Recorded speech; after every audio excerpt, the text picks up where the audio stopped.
Millions of Americans are facing health care premium hikes as Obamacare subsidies are set to expire this Wednesday. Now, lawmakers are on holiday recess after passing a Republican health care bill, though it did not include an extension of the subsidies.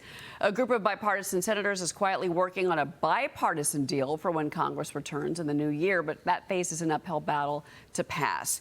The Hill wrote this, quote, "Failure to pass a bipartisan deal to rein in rising premiums could set the stage for another government shutdown in February.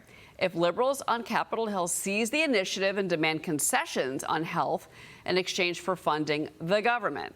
The Congress passed a record low number of bills in the first year of a new presidency, despite both chambers being Republican controlled. I want to bring in Ohio Congressman Michael Rulli. Congressman, I want to get your reaction to this because this morning in the Wall Street Journal, House Speaker Mike Johnson has a new op-ed, and he says House Republicans had a great year.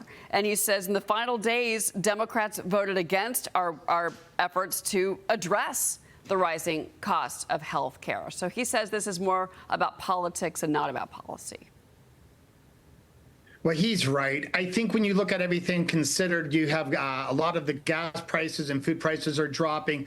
But as far as the Obamacare subsidies goes, I'm actually okay with the 2 or 3 year extension. I think when we originally saw that pass Congress, they knew it was temporary. They knew it wasn't going to be permanent. However, they're winning the narrative war. Once our tax cuts get into place from the great big beautiful bill, you're going to see this economy really start to roar. And if we do a 2 or 3 year Obamacare subsidy, we're going to be able to buy time so we can actually fix this healthcare problem. So wait, so what exactly would you support as far as subsidies go? Because I had Congressman Byron Donalds on with me yesterday on Sunday Morning Futures, and he said, no, we need the subsidies are not the answer here.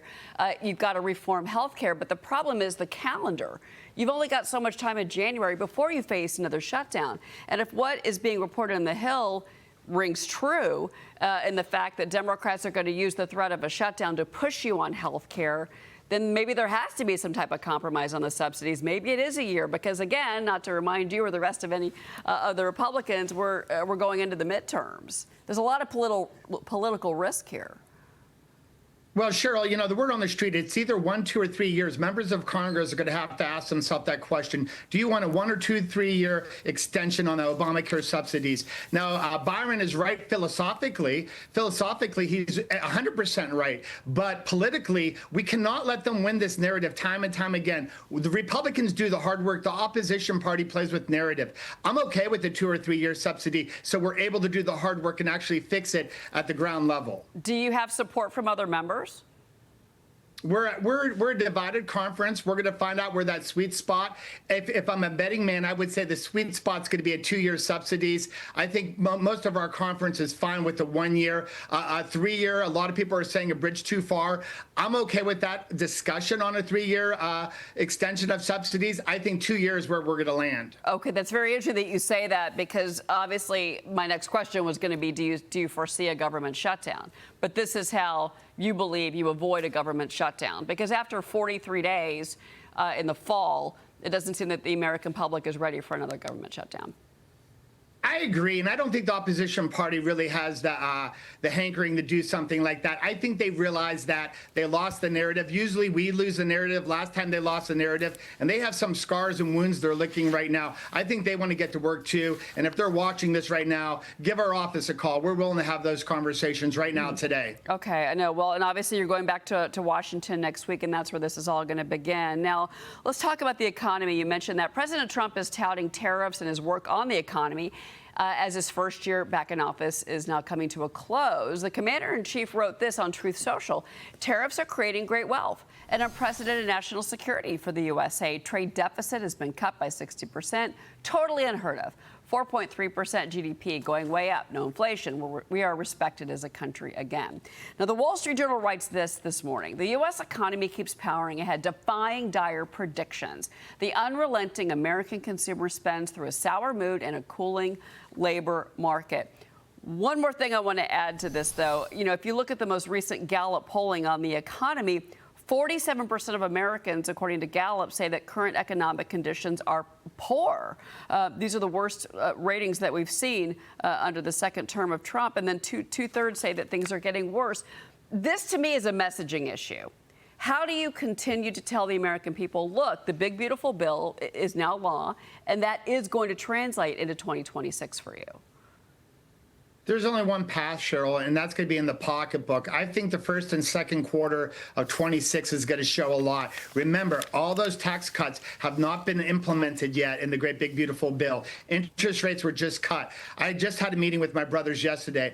All the prices in our grocery stores are dropping like a rock. Eggs are going all the way down to 99 cents. We see the beef market is dropping. We see sugar is dropping. We see all aspects of the grocery store prices are falling. Gas prices in Trumbull County are at $2 a gallon. Once all this starts to happen and those tax breaks happen, and I think we're going to really see an economy, hopefully by Easter, that is roaring. And if you want to win this midterm and you want to keep the gavel, the answer 1,000% is going to be in the pocketbook. They understand what they keep. All right. Well, before I let you go, I do want to ask you about this fraud in Minnesota. The FBI is now surging resources to Minnesota as claims of fraud linked to federal programs explode across the state. FBI Director Kash Patel revealed on X, quote, to date, the FBI dismantled a $250 million fraud scheme that stole federal food and meant for vulnerable children during COVID. The investigation exposed sham vendors, shell companies, large-scale money laundering tied to the Feeding Our Future network. The case led to 78 indictments, 57 convictions. FBI believes this is just the tip of the iceberg. All of this, of course, exploding over the weekend because of independent journalist Nick Shirley. He posted a 40-minute-plus video on X Friday.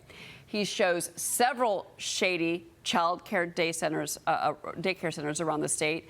Signage with the word learning misspelled. Centers, none of the places he went to had any children inside. Governor Walz is responding that they have worked for years to crack down on fraud, and that they asked the legislature for more authority to take aggressive action. So Congressman Rulli, talk to me about this, because when I had Senator Ron Johnson on yesterday, he said he's got subpoena power and he's going to use it. What can be done at the federal level to deal with this massive fraud in Minnesota? Well, I think it's got to start with Chairman Comer and Chairman Jordan. I think they're going to open investigations.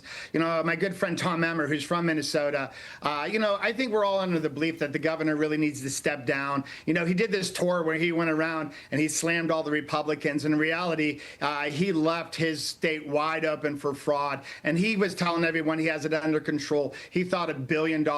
I watched every minute of that video. No one had kids in these facilities. It was all a sham. They're grifters. He needs to step down. There needs to be a full investigation and find that $10 billion so the people in Minnesota get their money back. You know, I'm just going to throw this out here. I think our good friend Tom Emmer would be a great governor in Minnesota. Interesting. Well, he is certainly one of the bigger voices, the louder voices on this, but the outrage is incredible. That post, more than 90 million views as of this morning. It's now one of the top 10 posts ever on X. That shows the interest in this story. Congressman Michael Rulli, thank you so much for being here ahead of the New Year. Happy New Year to you, to you, sir. Happy New Year, Cheryl. All right, Congressman Rulli, thank you.